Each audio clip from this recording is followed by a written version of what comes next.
ಧಾರವಾಡದ ಜಿಲ್ಲಾ ಪಂಚಾಯತ್ ಮಾಜಿ ಸದಸ್ಯ ಯೋಗೇಶ್ ಗೌಡ ಕೊಲೆ ಪ್ರಕರಣದಲ್ಲಿ ವಿನಯ್ ಕುಲಕರ್ಣಿ ಸೇರಿದಂತೆ 17 ಜನ ದೋಷಿಗಳು ಅಂತೇಳಿ ನಿನ್ನೆ ಕೋರ್ಟ್ ತೀರ್ಪನ್ನು ಕೊಟ್ಟಿತ್ತು. ಇನ್ನೇನು ಕೆಲವೇ ನಿಮಿಷಗಳಲ್ಲಿ ಇವತ್ತು ಶಿಕ್ಷೆ ಪ್ರಮಾಣವನ್ನ ಪ್ರಕಟ ಮಾಡಲಾಗುತ್ತೆ. ವಿನಯ್ ಕುಲಕರ್ಣಿಗೆ ಹಾಗಾದ್ರೆ ಎಷ್ಟು ವರ್ಷ ಜೈಲು ಶಿಕ್ಷೆಯನ್ನ ಪ್ರಕಟ ಮಾಡಲಾಗುತ್ತೆ?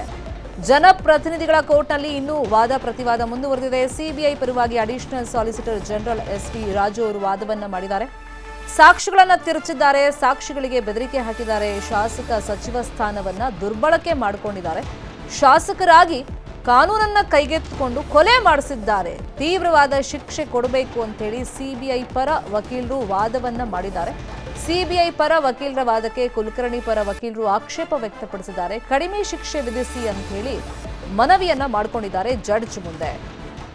ಕೊನೆಯದಾಗಿ ಈ ದೋಷಿಗಳು ಅಂತೇಳಿ ಏನು ಡಿಕ್ಲೇರ್ ಮಾಡಲಾಗಿದೆ, ಅವರ ಕೊನೆ ಮಾತುಗಳನ್ನ ಈಗ ಜಡ್ಜ್ ಕೇಳ್ತಾ ಇದ್ದಾರೆ. ಒಬ್ಬೊಬ್ರು ಒಂದೊಂದು ರೀತಿಯಲ್ಲಿ ಸಮಸ್ಯೆಗಳನ್ನ ಹೇಳ್ಕೊಳ್ತಾ ಕಡಿಮೆ ಪ್ರಮಾಣದಲ್ಲಿ ಶಿಕ್ಷೆ ಕೊಡಿ ಅಂತ ಹೇಳಿ ನ್ಯಾಯಾಧೀಶರ ಮುಂದೆ ಕೇಳ್ತಾ ಇದ್ದಾರೆ. ಒಬ್ಬೊಬ್ರು ಒಂದೊಂದು ಸಮಸ್ಯೆ ಹೇಳ್ತಾ ಇದ್ದಾರೆ. ನಮ್ಮಿಂದನೇ ಮನೆ ನಡಿಬೇಕಾಗಿತ್ತು, ಸಣ್ಣ ಸಣ್ಣ ಮಕ್ಕಳಿದ್ದಾವೆ, ಹಾಗಾಗಿ ಇದನ್ನೆಲ್ಲ ಕನ್ಸಿಡರ್ ಮಾಡಿ ನಮಗೆ ಕಡಿಮೆ ಪ್ರಮಾಣದಲ್ಲಿ ಶಿಕ್ಷೆ ಕೊಡಿ ಅಂತ ಕೇಳ್ತಾ ಇದ್ದಾರೆ.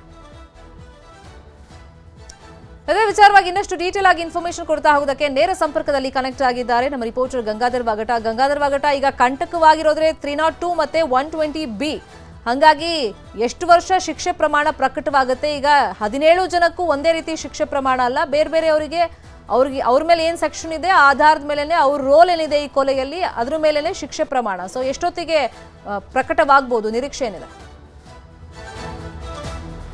ಶರ್ಮಿತಾ, ಇನ್ನು ಕೆಲವು ಹೊತ್ತಲ್ಲಿ ಒಂದು ಶಿಕ್ಷೆ ಪ್ರಮಾಣ ಪ್ರಕಟ ಆಗುವಂಥ ಸಾಧ್ಯತೆ ಇರುವಂಥದ್ದು. ಸದ್ಯಕ್ಕೆ ಈಗ ಆರೋಪಿ ಅಂದರೆ ಅಪರಾಧಿಗಳ ಪರ ವಕೀಲರೇನಿದ್ದಾರೆ ಅವರು ಈಗ ವಾದವನ್ನು ಮಾಡ್ತಾ ಇರುವಂಥದ್ದು. ತಮ್ಮ ಅಪರಾಧಿಗಳೇನಿದ್ದಾರೆ, ತಮ್ಮ ಪರವಾಗಿನಿದ್ದಾರೆ, ಆ ಒಂದು ಅವರ ಬಗ್ಗೆ ಕಡಿಮೆ ಪ್ರಮಾಣದಲ್ಲಿ ಶಿಕ್ಷೆಯನ್ನು ಕೊಡಬೇಕು ಅಂತೇಳಿ ಒಂದು ಆ ನ್ಯಾಯಾಧೀಶರ ಬಳಿ ಮನವಿಯನ್ನು ಮಾಡಿಕೊಳ್ತಾ ಇರುವಂಥದ್ದು. ಈ ಒಂದು ಸಂದರ್ಭದಲ್ಲಿ ವಿನಯ್ ಕುಲಕರ್ಣಿ ಸೇರಿದಂತೆ 17 ಮಂದಿ ಒಟ್ಟಾರೆ ಅಪರಾಧಿಗಳೇನಿದ್ದಾರೆ ಅವರ ಪರ ಎಲ್ಲ ಅಡ್ವೊಕೇಟ್ಸ್ ಕೂಡ ಒಂದು ವಾದವನ್ನು ಮಾಡ್ತಾ ಇರುವಂಥದ್ದು. ಅಂದರೆ ಅದರಲ್ಲಿ ವಿನಯ್ ಕುಲಕರ್ಣಿ ಪರ ವಕೀಲರಾಗಿರುವಂಥ ಶ್ಯಾಮ್ ಸುಂದರ್ ಒಂದು ಮನವಿಯನ್ನು ಮಾಡಿಕೊಂಡ್ರು. ಇವರು ಒಬ್ಬ ಶಾಸಕ ಸ್ಥಾನದಲ್ಲಿದ್ದಾರೆ, ಸುಮಾರು ಅವರನ್ನು ಆಯ್ಕೆ ಮಾಡಿ ಕಳಿಸಿರುವಂಥ ಬಗ್ಗೆ ಅವರಿಗೆ ಗೌರವ ಇರುವಂಥದ್ದು. ಹೀಗಾಗಿ ಜನಾಭಿಪ್ರಾಯ ಇದೆ. ಹೀಗಾಗಿ ಅವರು ಸುಮಾರು 3,000 ಹಸುಗಳನ್ನು ಅವರು ಸಾಕಾಣಿಕೆ ಮಾಡ್ತಾ ಇದ್ದಾರೆ. ಅವರು ಆ ರೀತಿ ಇದ್ದಂಥ ಸಂದರ್ಭದಲ್ಲಿ ಅವರು ಒಳ್ಳೆಯವರು ಇದ್ದಾರೆ ಅನ್ನೋ ರೀತಿಯಲ್ಲಿ ಅವರಿಗೆ ಕಡಿಮೆ ಪ್ರಮಾಣದ ಒಂದು ಶಿಕ್ಷೆಯನ್ನು ಕೊಡಬೇಕು ಅಂತೇಳಿ ಒಂದು ಮನವಿಯನ್ನು ಮಾಡಿಕೊಂಡ್ರು. ಅದೇ ರೀತಿಯಾಗಿ ಚಿಕ್ಕ ಮಗನಿದ್ದಾನೆ, ಮತ್ತು ಎಲ್ಲರ ಆ ಬೇರೆ ಬೇರೆ ಅಪರಾಧಿಗಳು ಕೂಡ ಅದೇ ರೀತಿಯಾಗಿ ಅವರವರ ಒಕ್ಕಲತನ ವಹಿಸ್ಕೊಂಡಿರುವಂಥದ್ದು. ಚಿಕ್ಕ ಮಕ್ಕಳಿದೆ, ಆರೋಗ್ಯ ಸಮಸ್ಯೆ ಇದೆ, ಹಿರಿಯರಾದ ವಯಸ್ಸಾದ ತಂದೆ ತಾಯಿ ಇದ್ದಾರೆ, ಅವರನ್ನು ಆರೈಕೆ ಮಾಡಬೇಕು ಅನ್ನೋ ನಿಟ್ಟಿನಲ್ಲಿ ಅವರಿಗೆ ಗರಿಷ್ಠ ಅಂದರೆ ಕನಿಷ್ಠ ಮಟ್ಟದಲ್ಲಿ, ಅಂದರೆ ಗರಿಷ್ಠಕ್ಕಿಂತ ಕನಿಷ್ಠ ಮಟ್ಟದಲ್ಲಿ ಅವರಿಗೆ ಶಿಕ್ಷೆ ಪ್ರಮಾಣವನ್ನು ಪ್ರಕಟ ಮಾಡಿ ಅಂತೇಳಿ ಮನವಿಯನ್ನು ಮಾಡಿಕೊಂಡ್ರು. ಆದರೆ ಅಲ್ಲಿ ಪ್ರಮುಖವಾಗಿ ಸಿಬಿಐ ಪರ ಆ ವಕೀಲರು ಏನಂತಂದರೆ, ಪ್ರಮುಖವಾಗಿ ಬ್ರೂಟಲ್ಲಾಗಿ ಯೋಗೇಶ್ ಗೌಡನನ್ನು ಕೊಲೆ ಮಾಡಲಾಯಿತು. ಅದರಲ್ಲಿ ಶಾಸಕರ ಆಗಿ ದುರ್ಬಳಕೆ ಮಾಡಿಕೊಂಡು, ಅಲ್ಲಿ ಪ್ರಜಾಪ್ರಭುತ್ವವನ್ನು ದುರ್ಬಳಕೆ ಮಾಡಿಕೊಂಡು, ಅಧಿಕಾರಿಗಳನ್ನು ತಮ್ಮ ಹಿಡಿತವನ್ನು ಹಿಡ್ಕೊಂಡು ಈ ರೀತಿಯಾಗಿ ಕೊಲೆಯನ್ನು ಮಾಡಿಸಿದ್ದಾರೆ. ಶಾಸಕರ ಇನ್ವಾಲ್ವ್ಮೆಂಟ್ ಇದರಲ್ಲಿದೆ. ಹೀಗಾಗಿ ಅವ್ರಿಗೆ ಕಠಿಣವಾದಂಥ ಶಿಕ್ಷೆಯನ್ನು ಕೊಡಬೇಕು ಅನ್ನೋ ರೀತಿಯಲ್ಲಿ ಸಾಲಿಸಿಟರ್ ಜನರಲ್ ಆಗಿರುವಂಥ ಅವರು ಕೂಡ ಒಂದು ಸಿಬಿಐ ಪರವಾಗಿ ಅವರು ಒಂದು ಮನವಿಯನ್ನು ಮಾಡಿಕೊಂಡ್ರು. ಆದರೆ ಈ ಒಂದು ವಾದ ಪ್ರತಿವಾದವನ್ನು ಈಗ ಸದ್ಯಕ್ಕೆ ಈಗ ನ್ಯಾಯಾಧೀಶರು ಆಲಿಸ್ತಾ ಇದ್ದಾರೆ. ಇನ್ನು ಕೆಲವು ಹೊತ್ತು ಇನ್ನು ಉಳಿದ ಆರೋಪಿ ಪರ ವಕೀಲರು ಕೂಡ ಅವರು ಒಂದು ವಾದವನ್ನು ಮಾಡಲಿದ್ದಾರೆ.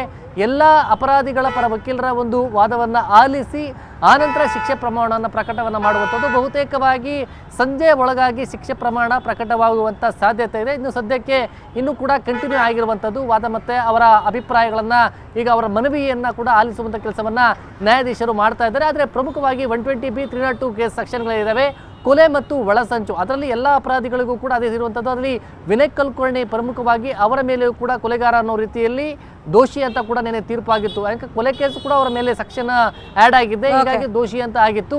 ಹೀಗಾಗಿ ಎರಡು ಬಲವಾದ ಸೆಕ್ಷನ್ಗಳಿರುವಂಥ ಹಿನ್ನೆಲೆಯಲ್ಲಿ ವಿನಯ್ ಕುಲಕರ್ಣಿಗೆ ಯಾವ ರೀತಿ ಇದು ಒಂದು ಸಂಕಷ್ಟ ಎದುರಾಗುತ್ತೆ ಮುಂದಿನ ದಿನಗಳಲ್ಲಿ, ಶಾಸಕ ಸ್ಥಾನಕ್ಕೆ ಒಂದು ವೇಳೆ ಏನಾದರೂ 2 ವರ್ಷಕ್ಕೆ ಮೇಲ್ಪಟ್ಟಾದಂಥ ಸಂದರ್ಭದಲ್ಲಿ ಅವ್ರಿಗೂ ಕೂಡ ಶಾಸಕ ಸ್ಥಾನ ಕುತ್ತಾಗುವಂಥ ಸಾಧ್ಯತೆ, ಜೊತೆಗೆ ಮೇಲ್ಮನವಿ ಸಲ್ಲಿಕೆ ಮಾಡುವಂಥ ಹಿನ್ನೆಲೆ ಕೂಡ ಅದರ ಪ್ರಿಪರೇಷನ್ಸ್ ಅನ್ನು ಅವರು ಮಾಡ್ಕೊಳ್ತಾ ಇರುವಂಥದ್ದು.